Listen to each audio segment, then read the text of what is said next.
This message on Vaera is by Mauricio Quintero. There's only one unique God. As I read through this week's portion Vaera and I appeared in Shmot, the Peshat, the direct meaning that stood out to me was the complex political, social, and religious and economic background of that time. When we finished Bereshit, we saw that Pharaoh went from being a simple king or ruler to literally becoming the owner of all Egypt, thanks to Joseph. After Joseph's new Pharaoh arose to the throne. He emulated the evil Nimrod, becoming an incarnated God. We see a pattern of behavior in the descendants of the sons of Ham, an inclination to deny the existence of the Creator and to supplant him. We also see how man can be corrupted throughout the generations, no matter where or when.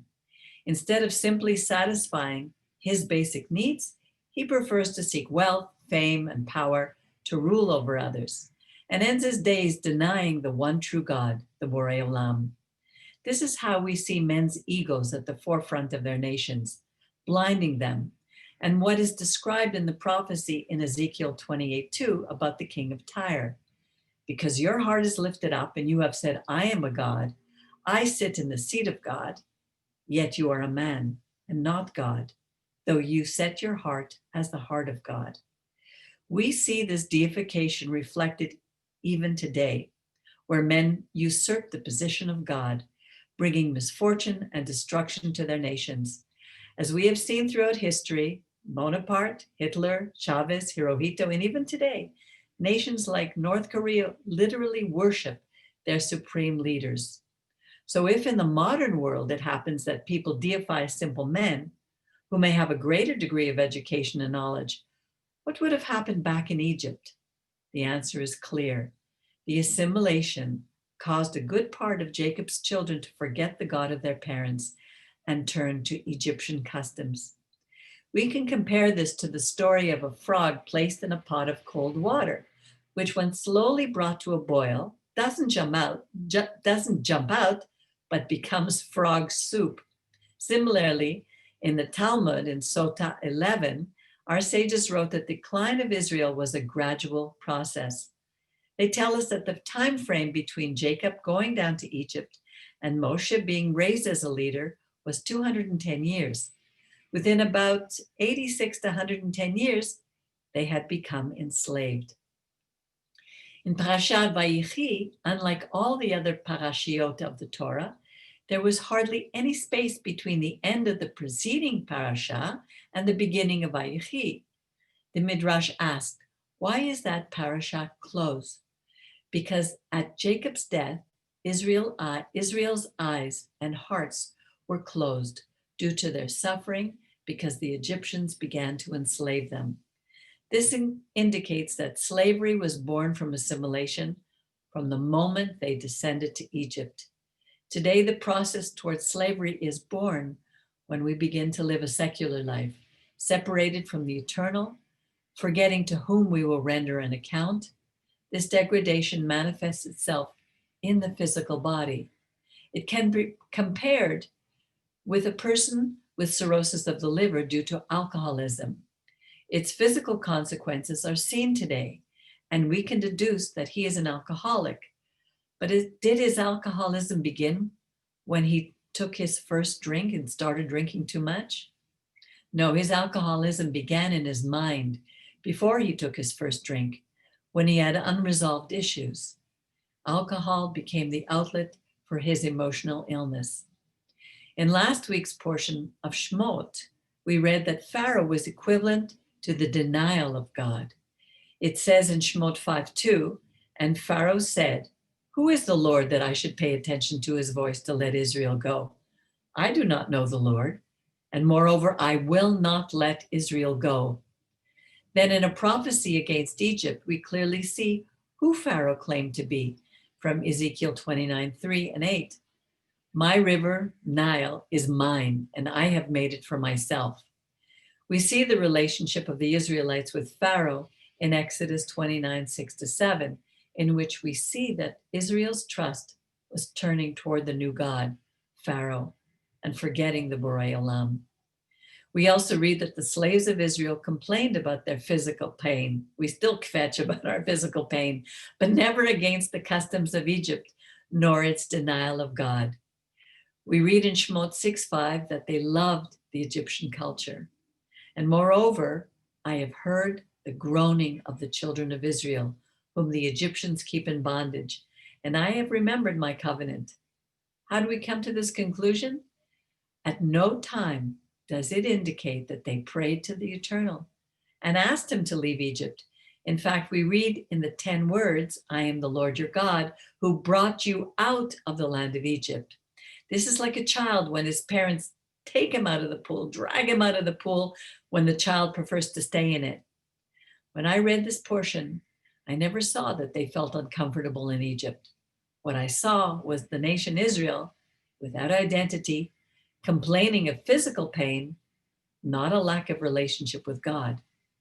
Egypt was the pinnacle of science, technology, medicine, agriculture, architecture, with a great army. To live in Egypt was to be in the right place, materially speaking, even if it implied a spiritual narrowness. That's the meaning of Mitzrayim, along with the assimilation of its ideas of what and who their God is, and becoming corrupted with their pagan ideas and immoral practices. Therefore, God decided to put an end to this suffering and pride and dictated his purposes for such a deliverance. They were first, to fulfill his promise made to our patriarchs. Second, to end the physical suffering of his enslaved people in Egypt. Third, to reveal himself to the world as Adonai, the owner and master of the universe, who is above all physical laws, revealing himself by his name, Yud-He-Vav-He. Fourth, for Israel, which we read about during the Pesach Seder, to remember his 4 vows.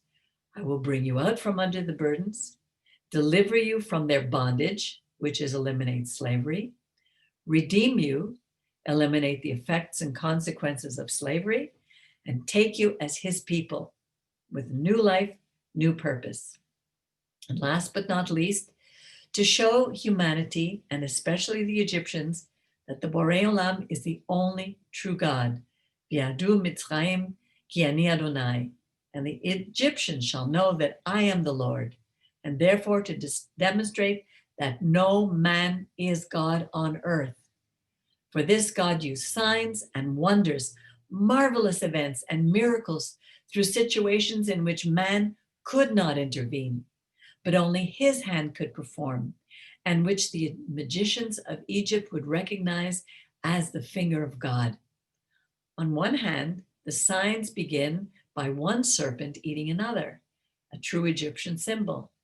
And then he controlled physical forces such as water, fire, air, and earth, which according to what we read were venerated as gods by the Egyptians. We see in the 10 wonders, I prefer to use this term than plagues, a reminder to his people of the 10 expressions of the creation. In Genesis, we read that God used the expression, let there be, 10 times. Is this a coincidence? I don't think so. He's reminding us that he is Lord over all creation, over atmospheric conditions, over people, over insects, over fish, over rivers, and so on. The Creator is making it clear that he is king above all kings of the earth, that he is Lord above all creation, that he holds the universe in the palm of his hands, and that he does not share his glory with anyone. This is revolutionary. First, because it demonstrates to humanity that God created the universe and the physical world. Neither Pharaoh nor any other man can create something out of nothing. Secondly, God cared what happens to us when he said, let my people go. According to the Egyptian religion, Ra lived only in heaven, had no communication with mortals, showing us that the gods were not interested in men. Third, God is not governed by any natural, logical, and physical law, nor does it show that he needs others to rule over everything that exists. He exists in a continuous state, past, present, and future, due to him simply being. Unlike the Egyptians, their gods had human weaknesses, needs, and were not all powerful. They had limits and roles. Fourth, God communicates with us directly or through his messengers and prophets, in this case, Moses and Aaron. They demonstrate that when brothers work together in unity, there is much they can achieve, even when both the kingdom of Egypt and the nation of Israel and Goshen were against them. In Genesis, we read about two other brothers, Cain and Abel. But here we see these two brothers, Moses and Aaron, now working together. Finally, we see a Pharaoh who, when defeated, recognized that he and his people were wicked, that God is Lord, and that he had sinned against him. However, God prevented him from doing teshuvah, reinforcing the decision that Pharaoh himself had already made in his own heart. Today, the Creator sees that humanity has prospered and has usurped his role, deifying itself, believing itself superior to the eternal, and not recognizing that the Creator is the only God ruling over the earth. Mankind is reviving the Egyptian act of enslaving other humans, in some cases economically, oppressing them in their jobs, and in other cases even leading to physical, spiritual, and mental slavery, denying the existence of God and challenging his works. The Borei Olam appeared to tell us, you are not gods, you are mere mortals. The Borei Olam remembers us, and at the end of 2019, he sent a very small keter, crown, that even though it was so small, it's dominated the world, so that we would have to look up to the heavens. We read in Shmot 6:8, and I will bring you into the land that he promised to our patriarchs. This promise is yet to be fulfilled, because that generation did not deserve it because of accepting the bad report of the spies. This promise is connected to the fifth cup at the Pesach Seder that we did not drink, and we do not drink, as we wait for the final redemption in the times of Messiah. There is still time to reconsider our works, to turn back to God, to recognize that there is only one unique God. My prayer is that we would merit being like Moses and Aaron, even if it implies standing up against the normalized way of thinking in our world, and that we would merit leaving Mitzrayim to enter the promised land in our times. Shabbat Shalom.